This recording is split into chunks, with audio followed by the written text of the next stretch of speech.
The black van pulled up to the facility just after midnight. No license plates, no markings, just another ghost vehicle in a fleet that didn't officially exist. Inside, Sarah Chen sat with her hands zip-tied behind her back, blood still fresh on her torn military fatigues. The guards who dragged her from the vehicle wore no insignia, their faces hidden behind tactical masks. She had been awake for 36 hours straight when they finally caught her. The mission in Kazakhstan had gone sideways 3 days ago, and she'd been running ever since. Her team was dead, scattered across a mountainside by enemy fire. She was the only one who made it out, carrying intelligence that could save thousands of lives. But instead of being debriefed by her commanding officers, she found herself being processed like a common criminal. The facility looked like any other government building from the outside, but Sarah knew better. She'd heard whispers about places like this during her 15 years in special operations, black sites where inconvenient people disappeared, where questions were asked with electricity and sharp objects, where the Geneva Convention was just another piece of paper. They stripped her of everything except her undergarments and the silver chain around her neck. The chain held her father's military dog tags worn smooth by decades of handling. The intake officer, a thin man with dead eyes, held the tags up to the light and sneered. "Another wannabe hero," he muttered to his colleague. "They all think they're special until reality hits." Sarah said nothing. She'd learned long ago that silence was often the strongest weapon. They photographed her wounds, cataloged them like evidence. The bullet grazed across her shoulder, still weeping blood. The deep cuts on her arms from crawling through razor wire. The burns on her hands from the explosion that killed her team. Each injury told a story of survival, but to these men they were just marks on damaged goods. The cell they threw her into was smaller than a bathroom stall. Concrete walls, a metal cot with no mattress, and a toilet that barely functioned. The fluorescent light above flickered constantly, designed to prevent sleep and break down mental resistance. Sarah had endured worse during survival training. But this felt different. This felt personal. Hours passed before the interrogation began. They came for her without warning, dragging her to a sterile room with a metal table and 2 chairs. The interrogator was a heavy-set man who introduced himself only as Collins. He wore an expensive suit that looked out of place in the harsh environment. "Sarah Chen, Staff Sergeant, United States Army Special Forces." Collins read from a file. 15 years of service, multiple commendations, recently returned from a classified mission in Central Asia. He looked up with cold eyes. "Except officially, you never existed. No record of your deployment, no record of your team, no record of the operation that went so terribly wrong." Sarah kept her expression neutral, but inside, her heart raced. If they were denying the mission existed, it meant someone high up wanted her silenced permanently. The intelligence she carried wasn't just valuable, it was dangerous to the wrong people. "I want to speak to my commanding officer," she said, her voice steady despite everything. Collins laughed, a sound like broken glass. "Your commanding officer? Which one would that be?" "Colonel Martinez, who says he's never heard of you. General Thompson, who insists you went AWOL 3 months ago. Or maybe Admiral Reeves, who claims you were discharged for psychological instability." The words hit her like physical blows. 3 months ago, she'd been leading her team on a mission to extract a high-value target. The intelligence they'd gathered pointed to a massive arms deal involving American weapons being sold to terrorist groups. Someone was making millions while American soldiers died from their own equipment. "You're lying," Sarah said, but doubt crept into her voice. "Am I?" Collins slid a stack of papers across the table. "Medical discharge papers signed by your own commanding officer. Psychiatric evaluation recommending immediate removal from active duty. Even a nice little note about how you've been suffering from delusions of grandeur." Sarah stared at the documents. The signatures looked real, the letterheads authentic. But she knew the truth. She remembered every detail of her last mission, every face of her fallen teammates, every piece of evidence they'd died to protect. "Someone's covering this up," she said. "The people we were investigating, they have connections. They're trying to silence me." Collins stood up and walked around the table, his footsteps echoing in the small room. "Or maybe you really are suffering from psychological breaks. Maybe the stress of combat finally caught up with you. Maybe you imagined this whole conspiracy because accepting the truth is too painful." He leaned down close to her ear, his breath hot and sour. "No one's coming for you, Chen. No cavalry, no rescue mission, no lawyers demanding your release. You're a ghost now, just like this place. And ghosts don't have rights. Sarah closed her eyes and thought of her father. He'd served 3 tours in Vietnam, came home to protesters spitting on his uniform and politicians denying the war's existence. He'd taught her that sometimes doing the right thing meant standing alone against the world. The dog tags around her neck seemed to grow heavier. "I know what I saw," she whispered. "I know what my team died for." Collins returned to his seat and opened another file. "Let's talk about your team. According to our records, they were killed in a training accident 2 weeks ago. Helicopter crash during a routine exercise. Very tragic." "That's impossible," Sarah said, her voice rising. "They died 3 days ago in Kazakhstan. We were ambushed during extraction. Martinez took a sniper round to the head. Rodriguez bled out in my arms. Thompson was caught in the explosion when they hit our vehicle." "Kazakhstan?" Collins raised an eyebrow. "Interesting. According to satellite data, no American forces have operated in Kazakhstan for over 6 months. And the soldiers you mentioned? They're all listed as casualties from that helicopter crash I mentioned." Sarah felt the room spinning around her. Either she was losing her mind, or someone had gone to extraordinary lengths to erase any trace of her mission. The evidence in her head felt real, but the documents in front of her told a different story. "What do you want from me?" she asked. Collins smiled for the first time, but it was the smile of a predator. "I want you to sign a confession. Admit that you've been suffering from combat stress. Agree to extended psychiatric treatment. Accept that your memories of this imaginary mission are products of a damaged mind. Do that, and you'll be transferred to a comfortable facility where you can get the help you need. And if I refuse?" The smile disappeared. "Then we'll have to explore other options for treating your condition.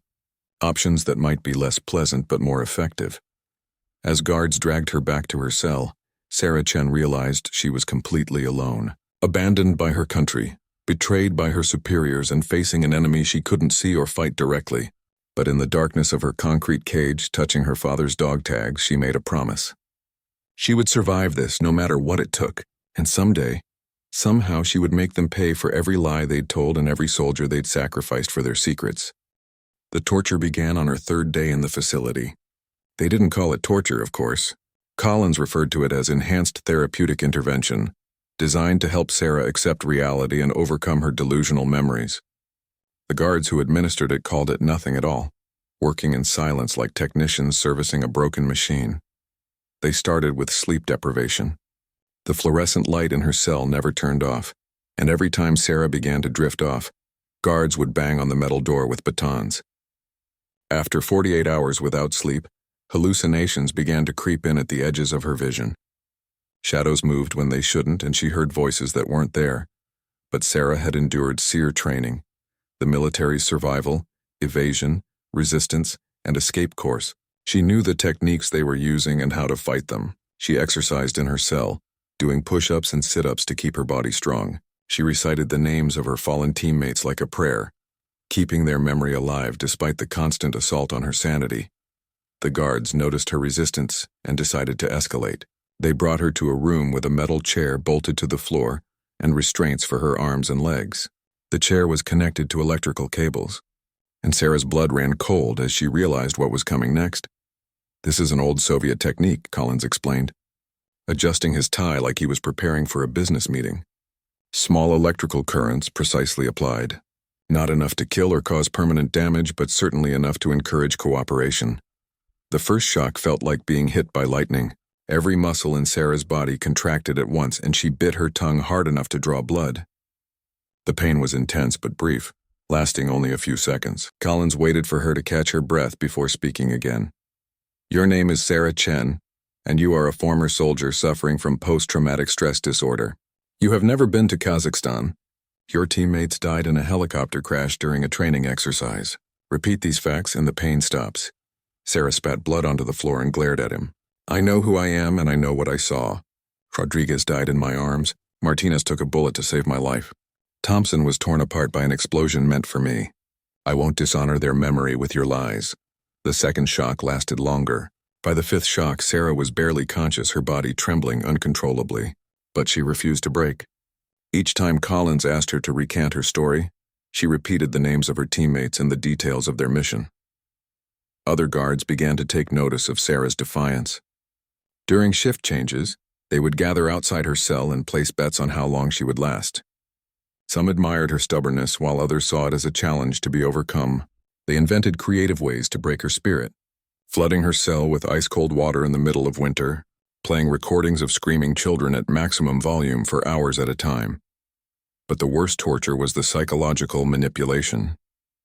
Collins brought in actors to play the roles of her teammates' families. A woman claiming to be Rodriguez's wife accused Sarah of getting her husband killed through reckless leadership. A man pretending to be Martinez's father spat in her face and called her a coward for surviving when his son didn't. "They blame you," Collins whispered during one particularly brutal session. "The families of the men who died because of your decisions. They want to know why you lived when their loved ones didn't. They want to know why you're spreading lies about how they died." Sarah closed her eyes and tried to block out the voices. But the doubt crept in anyway. Had she made the right decisions during the mission? Could she have saved her teammates if she'd acted differently? The guilt was almost worse than the physical pain. Weeks passed in a blur of suffering. Sarah lost track of time, measuring her existence by the intervals between torture sessions. Her wounds from the original mission healed badly without proper medical treatment, leaving angry scars across her body. She lost weight rapidly, her cheeks becoming hollow and her eyes sinking deep into her skull. The guards began to mock her appearance during their rounds. They called her zombie and walking corpse, laughing at how far she'd fallen from the decorated soldier she'd once been. Some would throw their leftover food into her cell and watch her scramble to eat it, treating her like an animal in a cage. But even as her body weakened, Sarah's mind remained sharp. She listened carefully to conversations between guards, memorizing schedules and noting weaknesses in their security procedures. She learned that the facility held other prisoners, people who had stumbled onto secrets they weren't supposed to know. Sometimes she could hear them screaming in the distance, and she wondered how many had already broken under the pressure. During one interrogation session, a new guard brought Sarah to the torture room. He was younger than the others, with nervous energy and eyes that couldn't quite meet hers. As he strapped her to the chair, his hand brushed against her father's dog tags, which she'd somehow managed to keep despite everything. "Those are military," he whispered, glancing around to make sure Collins wasn't watching. "My grandfather had ones just like them. He served in Korea." Sarah looked at him carefully, seeing something different in his expression. Not the cold indifference of the other guards, but a flicker of human recognition. "What's your name?" she asked quietly. "Marcus," he replied without thinking, then looked panicked at having revealed personal information. "Marcus, listen to me," Sarah said urgently. "I'm not what they told you I am. I'm a decorated soldier who discovered something people want to keep hidden. The men I served with died protecting intelligence that could save lives. They're trying to erase that truth." Marcus looked confused and conflicted. "But Collins said you're delusional. He said you're dangerous to yourself and others." "Look at me," Sarah said, her voice steady despite her physical condition. "Do I look dangerous to you? I'm 100 pounds covered in infected wounds and haven't eaten a real meal in weeks. The only thing dangerous about me is what I know." Before Marcus could respond, Collins entered the room and noticed the conversation. His face darkened with anger as he realized one of his guards was showing sympathy to the prisoner. "Marcus, you're relieved of duty," Collins said coldly. "Report to security for debriefing. And if I find out you've been fraternizing with the prisoners, you'll be joining them." As Marcus was led away, Sarah caught his eye one last time. She saw uncertainty there, and something that might have been belief. It was the first crack in the wall of isolation they'd built around her, and she held onto it like a lifeline. That night, as Sarah lay on her concrete floor trying to ignore the pain in her joints, she heard something unusual. Footsteps in the corridor outside her cell, moving quietly and deliberately. The sound stopped outside her door, and she heard the soft scrape of metal against metal. A small piece of paper slid under her door, barely visible in the flickering light. Sarah crawled over and picked it up, her hands shaking from exhaustion. Written in careful handwriting were 4 words that changed everything. "You are not alone." For the first time in weeks, Sarah Chen smiled. She wasn't just surviving anymore. She was building an alliance, one guard at a time. And somewhere in the darkness of the blacksite, the legend they thought they had buried was beginning to stir back to life. The note from Marcus changed everything. Sarah no longer felt completely isolated in her concrete tomb. She began to pay closer attention to the guard rotations. looking for patterns and opportunities. Marcus worked the night shift 3 times a week, and during those shifts, small things began to happen. Extra food would appear in her cell, hidden under the usual meager rations. Medical supplies materialized seemingly from nowhere, allowing Sarah to properly clean and dress her infected wounds. Most importantly, information started flowing both ways through the cracks in the facility's security. Marcus slipped her another note during his second week of covert assistance. This one contained details about the facility's layout, guard schedules, and communication systems. Sarah memorized every word before destroying the paper, eating it piece by piece to avoid detection. She learned that the blacksite held 12 other prisoners, all of them people who had stumbled onto classified information or witnessed events the government wanted to forget. One of those prisoners was Dr. Elena Vasquez, a forensic accountant who had discovered financial irregularities in defense contracts worth billions of dollars. Another was James Morrison, a journalist who had been investigating connections between weapons manufacturers and terrorist organizations. Each person represented a threat to someone powerful enough to make them disappear. Sarah also learned about the facility's command structure. Collins answered to a man known only as the director, who visited the site once a month for progress reports. The director supposedly had connections reaching into the highest levels of government and the military, making him untouchable through normal channels. But Sarah's military mind was already working on a different approach. She couldn't fight this enemy through official channels, but she could fight them the way special forces had taught her: guerrilla tactics, psychological warfare, and turning their own weapons against them. The first step was expanding her network beyond Marcus. Sarah began to study the other guards during her daily torture sessions, looking for signs of doubt or discomfort with their duties. She noticed that several guards looked away when the electrical shocks were administered, and one younger guard actually left the room during a particularly brutal session. Sarah started talking to these guards, not about escaping or resistance, but about their families and backgrounds. She learned that many of them were military veterans themselves, recruited for this job because of their security clearances and willingness to follow orders without question. But underneath their professional facades, some of them were struggling with what they were being asked to do. Guard Thompson, a former Marine who worked the evening shift, began to show subtle signs of sympathy. He would adjust Sarah's restraint slightly looser than regulations required, and he stopped participating in the verbal abuse that other guards hurled at her. When Collins wasn't watching, Thompson would sometimes slip Sarah an extra cup of water or a clean cloth for her wounds. The breakthrough came during Sarah's 6th week in captivity. Collins had been pushing her harder than ever, convinced that her continued resistance was a sign of mental instability rather than genuine courage. During one session, he brought in a video camera and began filming her responses to torture, claiming he needed documentation for her medical file. "For the record," Collins said into the camera, "the subject continues to display delusional behavior and violent tendencies. Despite extensive therapeutic intervention, she persists in her fabricated narrative about a non-existent military operation." As the electrical current coursed through her body, Sarah managed to look directly into the camera lens. Through gritted teeth, she spoke clearly enough for the recording to capture every word. "My name is Staff Sergeant Sarah Chen, service number 555-889436.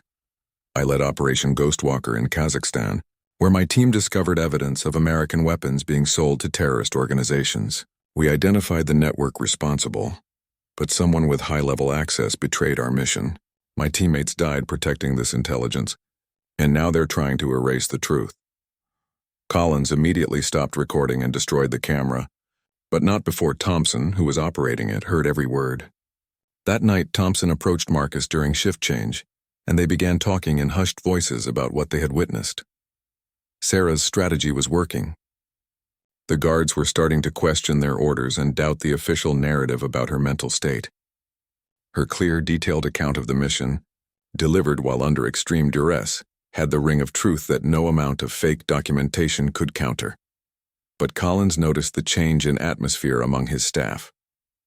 Guards were taking longer to respond to orders, some were avoiding eye contact during briefings, and morale was clearly declining. He decided to take drastic action to reassert control. Collins brought in a specialist known as the Cleaner, a man whose reputation for breaking stubborn prisoners was legendary throughout the Black Ops community. The cleaner arrived with his own equipment and methods, treating psychological destruction like a precise science. The cleaner's approach was different from Colin's crude tactics. Instead of trying to force Sarah to accept a false narrative, he worked to destroy her sense of identity entirely. He brought in detailed files about her childhood, her family, her relationships, and used them to attack every foundation of her personality. "Your father would be ashamed of you," the cleaner whispered during sessions that lasted for hours. "A decorated war hero whose daughter became a delusional terrorist. Your mother cries herself to sleep every night, wondering where she went wrong in raising you." He showed her forged letters supposedly from her family, disowning her and expressing embarrassment about her mental breakdown. He played recordings of actors imitating her loved ones, talking about how disappointed they were in her choices. But the cleaner had made a crucial mistake. He had studied Sarah's psychological profile, but hadn't understood the source of her strength. Her identity wasn't built on what others thought of her, but on what she knew to be true. Her father's dog tags weren't just jewelry. They were a reminder of the values that defined her. During one particularly intense session, the cleaner grabbed the chain around Sarah's neck and yanked it hard enough to break the links. The dog tags scattered across the floor and he kicked them into a corner. "Your father's memory means nothing," he snarled. "He was just another grunt who died for politicians' lies. Just like you'll be forgotten when we're done with you."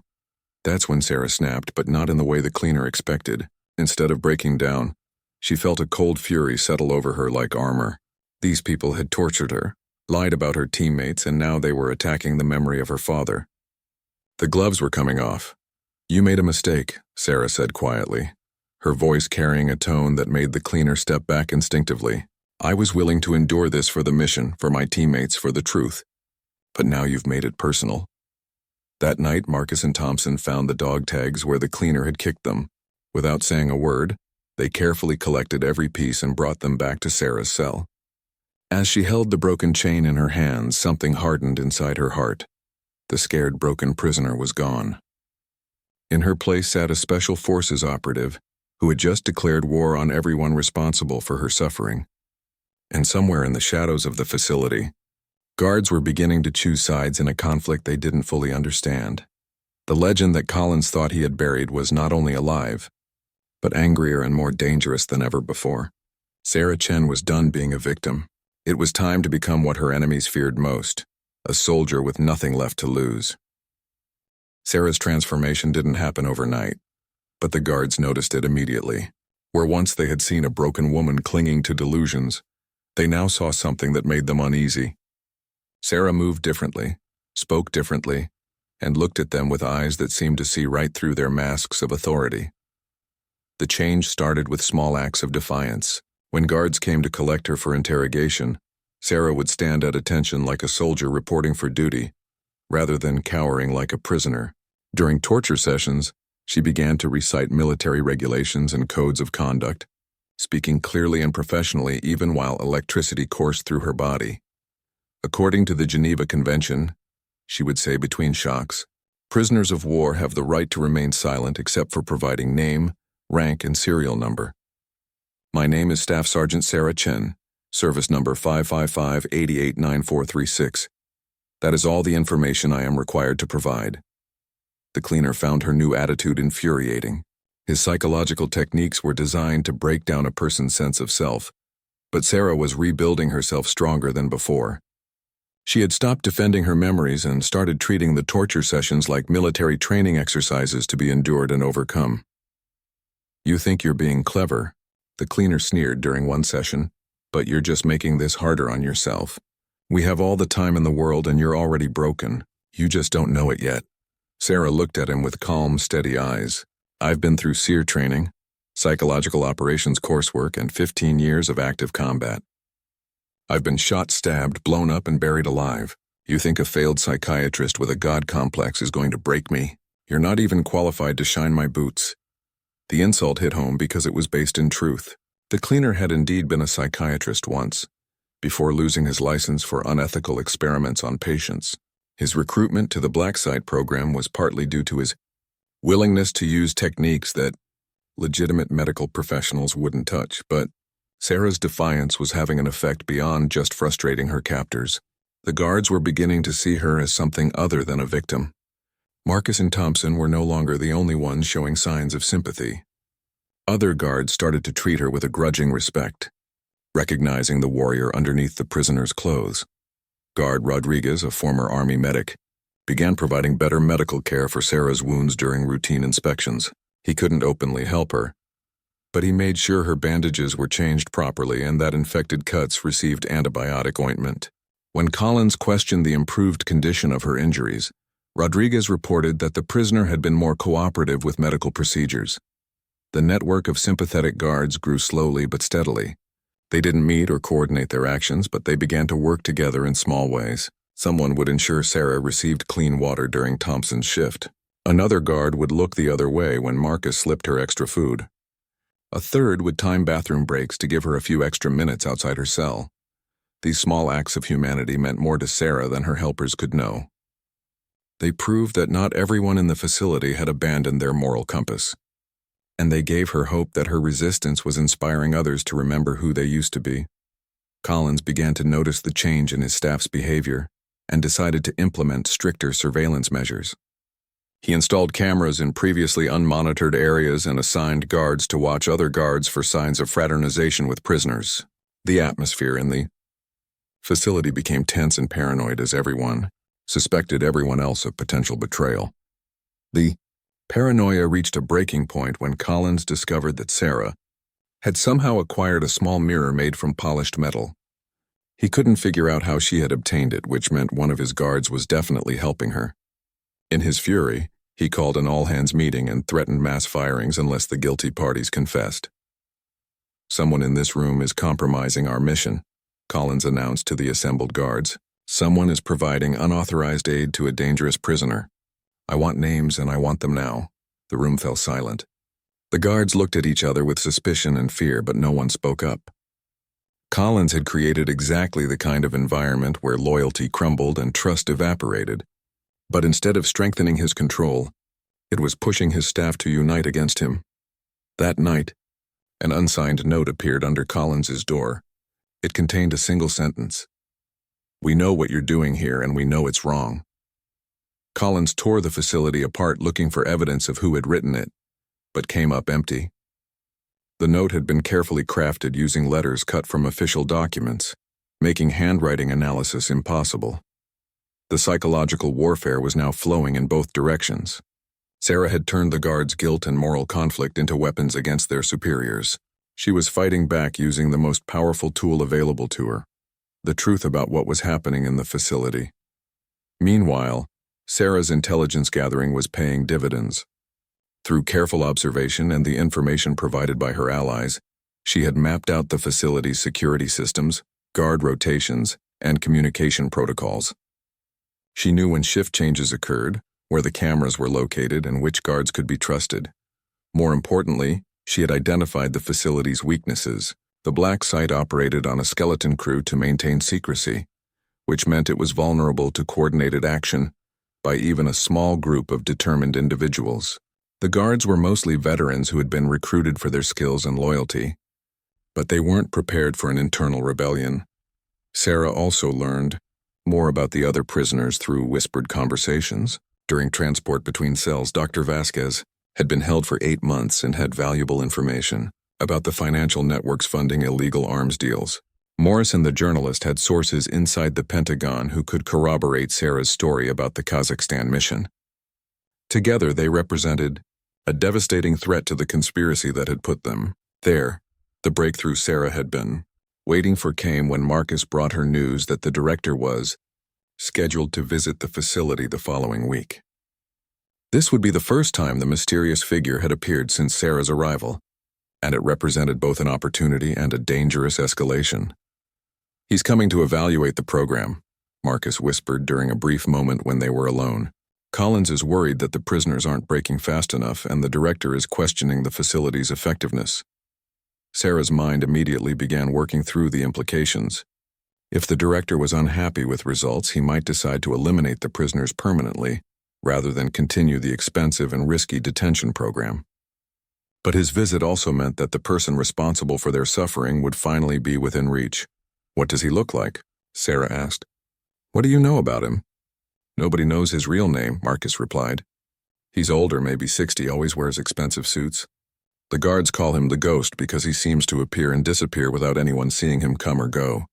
Collins is terrified of him." Sarah filed away every detail. After weeks of being the hunted, she was finally ready to become the hunter. The director might think he was coming to inspect a broken prisoner, but he was actually walking into a trap that Sarah had been preparing for months. As she lay in her cell that night, Sarah carefully planned her next moves. The scared, tortured prisoner was completely gone now, replaced by a special operations soldier planning her most important mission.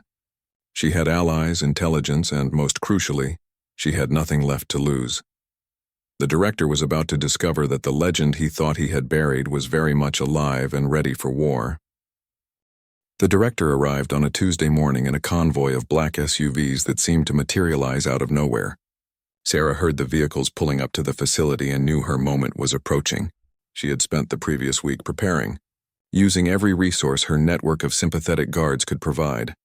Marcus had managed to slip her a crude map of the facility's upper levels, areas Sarah had never seen during her months of captivity.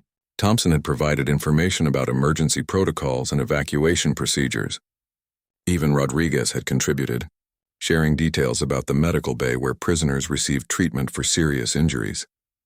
But Sarah's most valuable asset was something no one had given her: patience. Months of torture and isolation had taught her to think like a hunter rather than prey. She knew that rushing would only get her killed, while careful planning might give her the chance to not just escape, but to expose the truth about what was happening in the black site.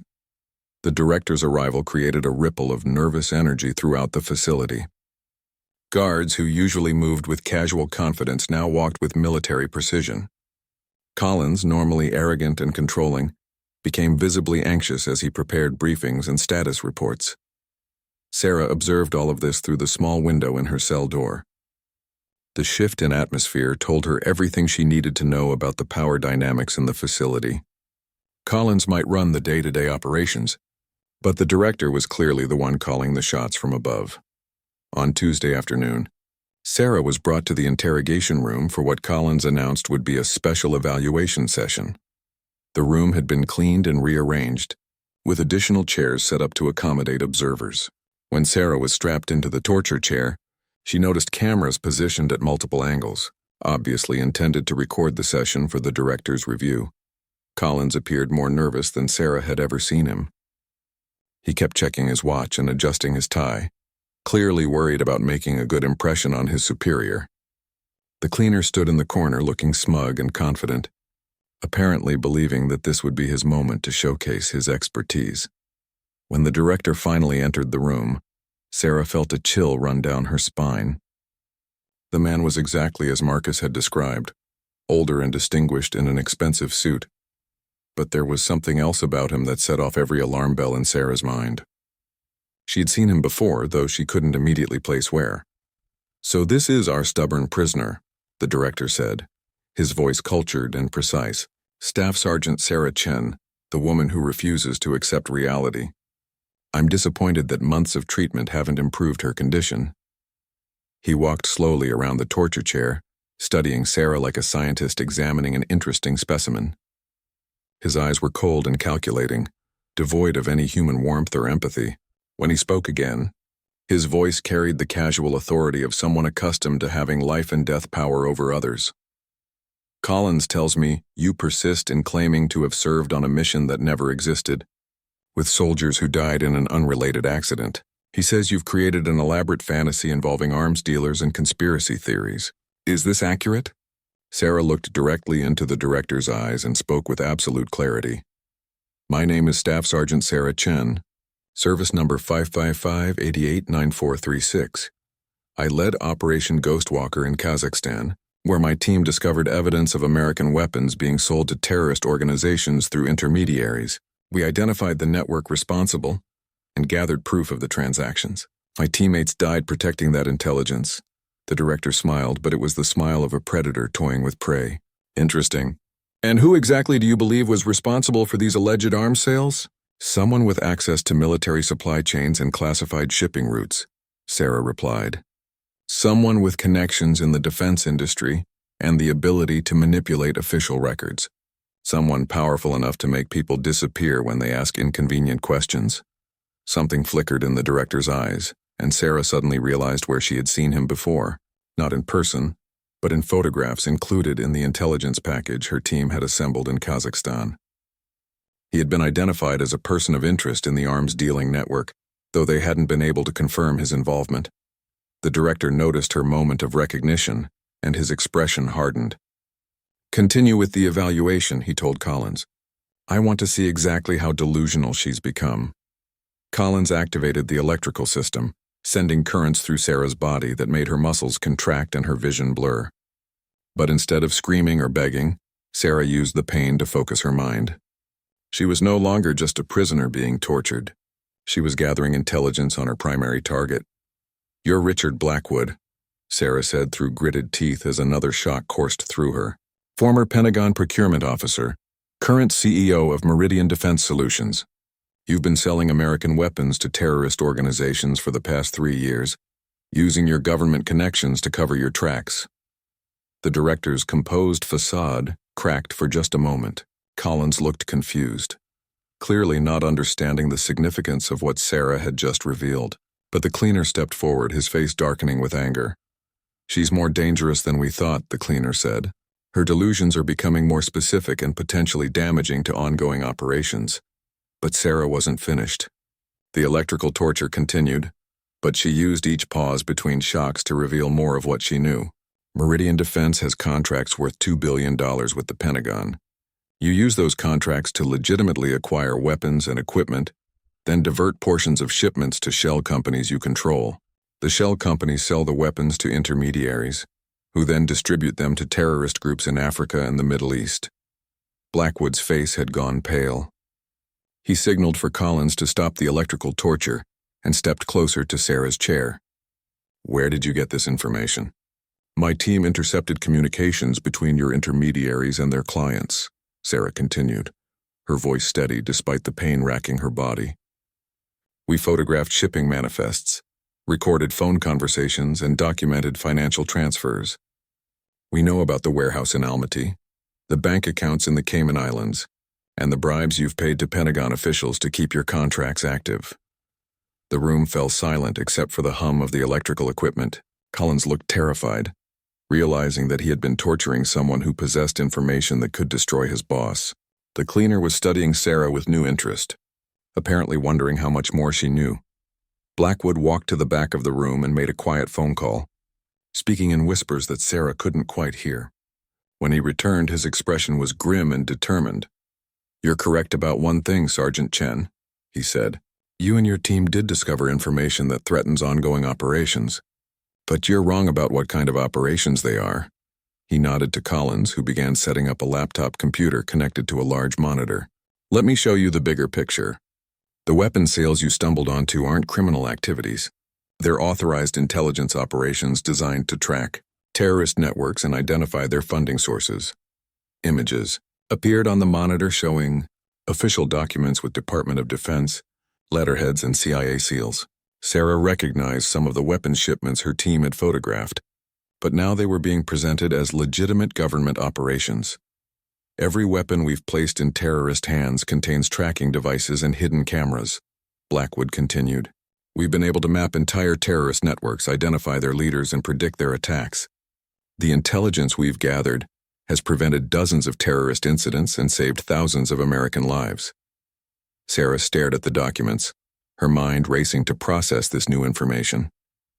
If Blackwood was telling the truth, then her team had stumbled onto a legitimate intelligence operation and gotten themselves killed for nothing. But something didn't feel right about his explanation. If this was an authorized operation, why not read us in when we discovered it? Sarah asked. Why torture me for months instead of explaining the situation? Because the operation is classified at the highest levels, Blackwood replied. Only a handful of people know about it, and that list doesn't include random special forces teams conducting unrelated missions in Central Asia. Your discovery threatened to expose years of careful work and compromise assets in the field. The cleaner stepped forward with a satisfied smile.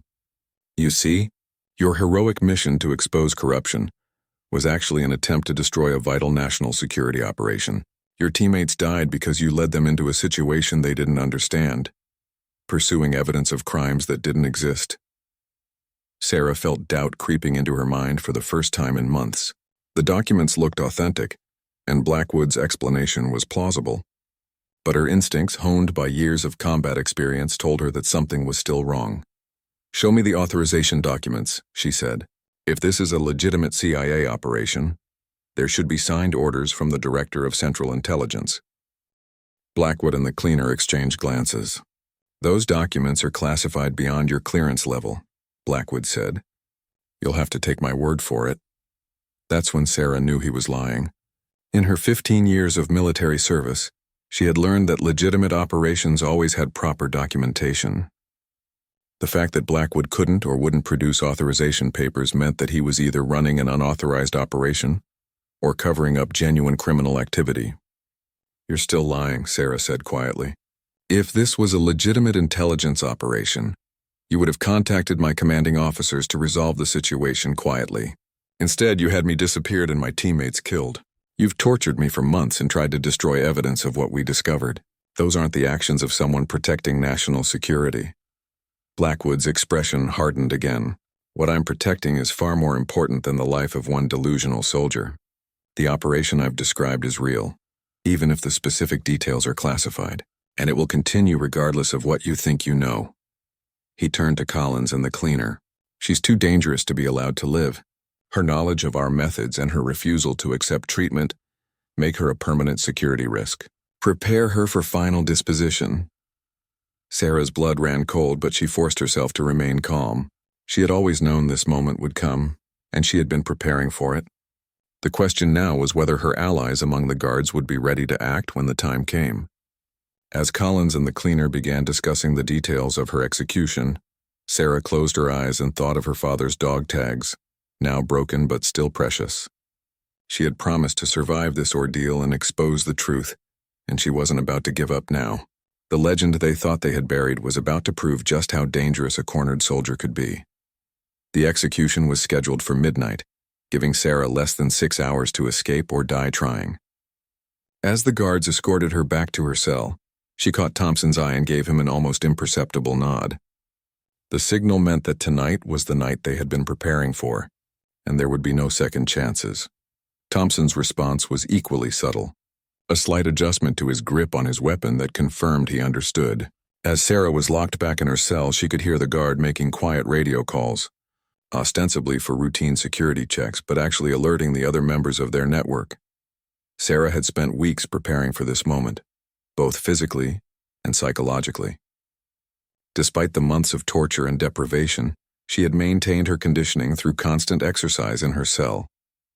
More importantly, she had studied every detail of the facility's layout and security procedures, memorizing guard rotations and identifying potential escape routes. The plan was simple, but dangerous. At 11 p.m. during the shift change when security was at its most relaxed, Marcus would create a distraction in the eastern wing of the facility.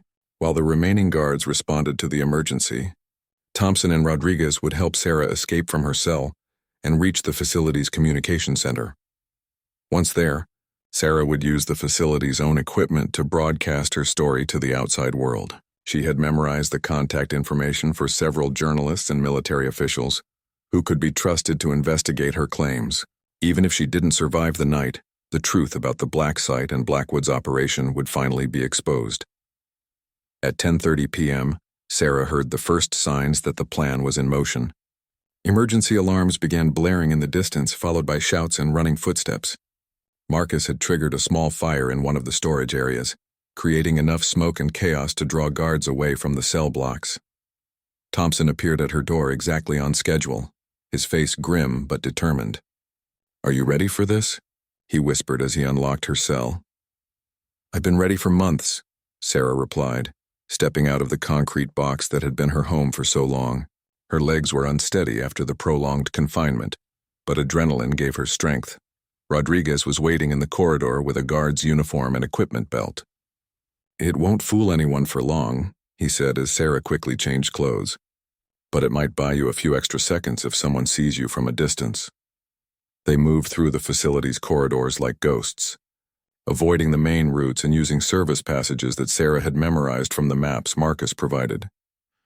The sound of alarms and shouting guards covered the noise of their movement, but Sarah knew their window of opportunity was closing fast. The communication center was located on the facility's second floor, in a restricted area that Sarah had never seen before. As they climbed a narrow stairwell, Rodriguez handed her a pistol taken from the facility's armory. "Just in case," he said quietly. Sarah checked the weapon with practiced efficiency, ensuring it was loaded and ready to fire. After months of being helpless, the weight of the gun in her hand felt like a return to who she really was. She was no longer a victim but a soldier on a mission. They reached the communication center without encountering any guards, but Sarah knew their luck wouldn't hold much longer. The room was filled with sophisticated radio equipment, satellite communication systems, and computer terminals connected to secure government networks. Sarah immediately went to work, using her military training in communications to access the systems. Her first priority was to establish contact with Colonel Anderson, her former commanding officer who had been declared unreachable by Collins. If Anderson was still alive and loyal, he could provide the official verification needed to make her story credible. The satellite phone connected after several tense minutes of trying. When Anderson's familiar voice came through the static, Sarah felt tears of relief running down her cheeks. "Colonel Anderson, this is Staff Sergeant Sarah Chen. I'm alive and I need your help." There was a long pause before Anderson responded, his voice shocked and emotional. "Sarah, my God, we thought you were dead. Your team never returned from Kazakhstan and there's been no contact for months. Where are you?" "I'm being held in an illegal detention facility somewhere in the United States," Sarah said quickly, knowing she might not have much time. "My team discovered evidence of weapons trafficking involving Pentagon officials and defense contractors. We were betrayed and I've been tortured for months to keep me quiet." "Sarah, listen to me," Anderson said urgently. "There are people here looking for you. Admiral Morrison has been conducting a quiet investigation into your disappearance. He never believed the official story about your team's death." Sarah's heart leaped. Admiral Morrison was a decorated Navy SEAL who had transitioned to intelligence work. If he was investigating her disappearance, it meant someone in the government suspected the truth about what had happened. "Colonel, I need you to contact Morrison immediately," Sarah said. "Tell him I'm being held by someone named Richard Blackwood, also known as the Director. Blackwood is the CEO of Meridian Defense Solutions, and he's been selling American weapons to terrorist organizations. I have evidence of his operations." "I'm recording this conversation," Anderson replied. "Give me everything you know." Sarah began rapidly relaying the intelligence her team had gathered in Kazakhstan, speaking as fast as she could while Thompson and Rodriguez stood guard at the door. She had just begun describing the financial networks when Collins's voice echoed through the facility's public address system. "Attention, all personnel. The prisoner has escaped and is considered extremely dangerous. She is armed and has allies among the staff. Shoot to kill if necessary. Time to go," Thompson said grimly. "They'll be here in minutes." But Sarah wasn't finished with her transmission. "Colonel, the facility is located approximately 2 hours' drive from Washington, D.C., in a wooded area with multiple buildings disguised as a government research center. There are at least 12 other prisoners being held here illegally. You need to send help immediately." "Sarah, we're tracking your transmission," Anderson replied. "Admiral Morrison is already mobilizing a rescue team. Can you hold your position for 30 minutes? "I'll try," Sarah said, then cut the connection as the sound of approaching footsteps echoed in the hallway outside. Thompson and Rodriguez took positions on either side of the door, their weapons ready. Sarah moved to a window and looked out at the facility's grounds, noting the positions of external guards and potential escape routes. "There's something else," she said to her allies. "Blackwood knows I identified him. He'll try to destroy this place and eliminate all witnesses before any rescue team arrives. We need to get the other prisoners out." Rodriguez looked at her with surprise. "That wasn't part of the plan. We don't have enough people or time to mount a full rescue operation." "Then we make time," Sarah replied, checking her pistol again. "I didn't survive months of torture just to escape while innocent people are murdered to cover up the truth." The sound of footsteps was getting closer, and Sarah could hear Collins shouting orders to search every room systematically. The final confrontation was about to begin, and Sarah Chen was ready to remind everyone why her enemies had called her a legend in the first place. She was no longer the broken prisoner they had been torturing. She was a United States Army Special Forces operator, and she was going to war. The battle for the blacksite began when Collins and 6 guards reached the communication center. They expected to find a desperate, cornered prisoner, but instead they encountered a Special Forces operator who had been preparing for this moment for months. Sarah and her allies had positioned themselves strategically around the room, using the communication equipment as cover. When the door burst open, Thompson and Rodriguez opened fire simultaneously, catching the first 2 guards completely off guard. Sarah's shot took down a 3rd guard with precision that spoke to years of combat training. Collins dove for cover behind a desk, shouting into his radio for reinforcements. But the facility only had a skeleton crew, and Marcus's diversionary fire was still drawing personnel away from the main buildings. Collins was learning too late that his cost-cutting measures had left him vulnerable to exactly this kind of coordinated assault. "Surrender now and you'll live," Sarah called out, her voice carrying the authority of a combat veteran. "Continue fighting and I'll treat you as enemy combatants." Collins responded with wild gunfire that shattered computer monitors and damaged communication equipment. Sarah noted with satisfaction that he was panicking, making tactical errors that would have gotten him killed instantly in real combat. The firefight lasted only minutes, but it ended with Collins wounded and the remaining guards either dead or surrendering. As Rodriguez secured the prisoners, Sarah returned to the communication equipment to make one final transmission. "Colonel Anderson, this is Sarah Chen. The facility is under our control, but we need immediate assistance. There are civilian casualties and the situation is deteriorating rapidly." Admiral Morrison's voice came through the static instead of Anderson's. "Sergeant Chen, this is Admiral Morrison. We have your location and rescue teams are inbound. ETA 15 minutes. Can you maintain your position?" "Affirmative, but there are complications," Sarah replied. "The man responsible for this operation is Richard Blackwood, CEO of Meridian Defense Solutions.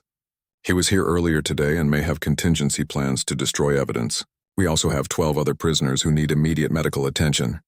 "Understood. Sarah, I want you to know that your sacrifice hasn't been forgotten. Your team's death was investigated, and we found discrepancies in the official reports. That's what led us to start looking for you." Sarah felt a surge of emotion at Morrison's words. Her teammates' deaths hadn't been meaningless after all. Someone had cared enough to ask questions and keep looking for the truth, but there was no time for reflection. Thompson reported that guards throughout the facility were regrouping and preparing for a final assault. Worse, he had spotted vehicles approaching the compound, possibly Blackwood's reinforcements arriving to eliminate all witnesses. "We need to reach the other prisoners," Sarah said to Thompson and Rodriguez. "If Blackwood's people get here first, they'll kill everyone to cover their tracks." The 3 soldiers moved through the facility like a practiced team, despite having never trained together. Thompson knew the layout. Rodriguez provided medical support for wounded guards they encountered, and Sarah led with the tactical expertise that had made her legendary in Special Forces. They found the other, prisoners in worse condition than Sarah had expected. Dr. Vasquez was barely conscious from months of psychological torture. James Morrison, the journalist, had been beaten so severely that he could barely walk. Several other prisoners showed signs of advanced malnutrition and untreated medical conditions. "We can't move them all," Rodriguez said grimly. "Some of these people need immediate medical attention or they'll die anyway." Sarah looked at the suffering prisoners and made a command decision. "Then we bring help to them. Thompson, can you secure the cell block? Rodriguez, start triage on the worst cases. I'm going after Blackwood." "Sarah, that's suicide," Thompson protested. "You don't even know if he's still here." "He's here," Sarah said with certainty. "A man like Blackwood doesn't run when things go wrong. He eliminates problems personally to make sure they stay eliminated." Sarah's instincts proved correct. As she made her way toward the facility's administrative wing, she heard Blackwood's voice echoing through the corridors. He was on the phone with someone, speaking in urgent tones about cleaning up the mess and eliminating all traces. Sarah followed the voice to what appeared to be the facility's command center, a room filled with monitors showing feeds from security cameras throughout the compound. Blackwood stood with his back to the door, apparently unaware that his facility had been compromised. "The operation is blown," he was saying into a secure phone. "We need to implement Protocol 7 immediately. Yes, I understand the collateral damage implications, but we have no choice." Protocol 7, Sarah realized with horror, must be the complete destruction of the facility and everyone in it. Blackwood was planning to eliminate all evidence of the blacksite, including the prisoners who could testify about what had happened there. Sarah stepped into the room with her weapon drawn. "Richard Blackwood, you're under arrest for violations of the Geneva Convention, conspiracy to commit murder and treason against the United States." Blackwood turned slowly, his face showing no surprise at her appearance. "Staff Sergeant Sarah Chen, I must admit I underestimated your resourcefulness. But you're too late to prevent anything." He gestured to the monitors, which now showed armed men in tactical gear entering the facility's perimeter. "My security team has orders to eliminate all witnesses and destroy all evidence. You've accomplished nothing except ensuring that more people will die." "Your security team is about to encounter United States Marines," Sarah replied. "Admiral Morrison's rescue force arrived 10 minutes ago, and they're not here to negotiate." For the first time, Blackwood's composure cracked. He looked at the monitors again and saw his tactical team being systematically neutralized by superior forces with better training and equipment. The Marines were moving through the facility with precision that his hired mercenaries couldn't match. "You still can't prove anything," Blackwood said desperately. "All the evidence of the arms-dealing operation was destroyed when your team was killed. It's your word against mine, and I have friends in very high places." Sarah smiled grimly and pulled out a small recording device that Rodriguez had given her. "Actually, I have your confession from earlier today, recorded while you explained your operation to me. I also have the financial records my team photographed in Kazakhstan, memorized and ready to be reconstructed, and I have 12 living witnesses who can testify about what you've done here." The sound of approaching footsteps echoed in the corridor outside. Marines were sweeping the facility room by room, securing evidence and evacuating prisoners. Blackwood's illegal empire was crumbling around him, and he knew it. "You have no idea what you've destroyed," Blackwood said bitterly. "The operation you stumbled onto was preventing terrorist attacks. Without those weapons sales, we won't be able to track terrorist networks or predict their movements." "Then find a legal way to do it," Sarah replied. "The Constitution doesn't have exceptions for convenient crimes." Admiral Morrison appeared in the doorway with a squad of Marines. He looked at Sarah with respect and admiration, seeing not the broken prisoner Collins had described, but the decorated soldier she had always been. "Sergeant Chen, it's an honor to meet you," Morrison said. "Your testimony is going to help us clean up a lot of corruption in the defense industry." As Marines placed Blackwood in custody, Sarah finally allowed herself to feel the relief and exhaustion that had been building for months. She had survived the torture, exposed the conspiracy, and saved the lives of innocent prisoners. Her teammates' sacrifice had finally been vindicated, but more importantly, she had proven that even in the darkest circumstances, even when abandoned by the system she had served faithfully, a single soldier with courage and determination could still make a difference. The legend they had tried to bury in the shadows of the blacksite had emerged stronger and more dangerous than ever. Sarah Chen walked out of the facility as a free woman, ready to testify before Congress and ensure that nothing like this could ever happen again.